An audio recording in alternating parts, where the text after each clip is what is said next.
I think the one breakthrough of a workshop like this needs to be that we spend time on finding the right questions. When we are tackling a very manifolded and complicated issue like modern slavery, it is really important to try and find out what are the problems that we're trying to solve and where technology can help. The breakthrough we really need is much more effective collaboration across and within the tech sector on the issue of modern slavery and human trafficking. There's not enough awareness of the issue, there's not enough data being collected, quality data that can be analysed and shared for solutions around the problem, and there's not enough action taken off the back of it. There are good tech solutions out there that can help, but we're not collaborating around them. Nobody needs to go it alone, we have to go together, and that's the collaboration breakthrough I'm looking for.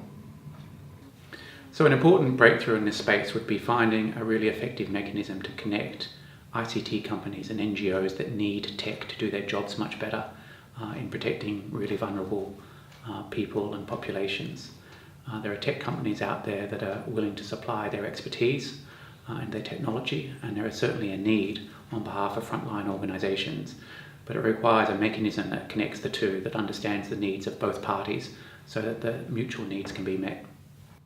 I think the one thing that will really be a breakthrough in tackling human trafficking is partnerships. And we have partnerships, but we have to look them in new fields or new areas. Because what we're looking at now is human trafficking gone online. And that implies that our usual partnerships may not be the partnerships that can help us to fight human trafficking online.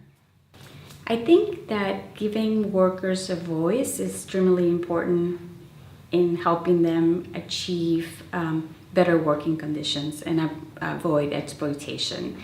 Giving them a tool that is low tech, that where they could use it to talk to other workers, to talk to companies that are involved in this issue, to complain to governments and to seek redress and provide grievances.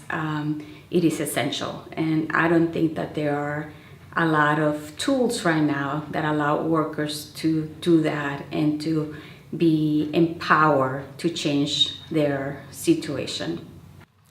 I think the one breakthrough that we need is the way we think about human trafficking, and to think about human trafficking not just as another problem that needs to be solved, but that it really is an emergent property from hundreds and thousands, millions of micro interactions on a lower level, which then emerges.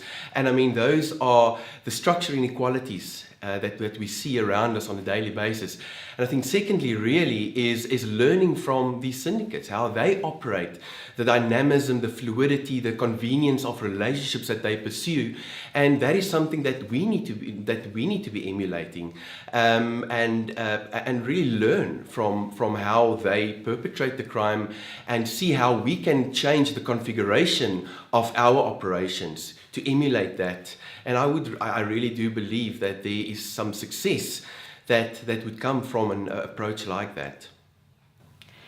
The more I listen to the contributions of conference participants, it brings up more and more clearly in me the idea that really what is needed is proactive investigations. I mean, we always knew that, but it becomes very obvious to me that there are technological tools that can actually support such investigations. This is necessary in order to lift the burden from the actual victim of the crime and to corroborate whatever the victim provides in a statement with surrounding evidence. And technology can help a lot to gather that evidence. One way the ICT sector could create positive change is to create an online job training tool for survivors to learn a job skill that would provide lasting economic stability. Then what would be extremely helpful is if the survivor could then learn how to utilize that tool to help train other survivors and those at risk so that they're never at risk for trafficking again.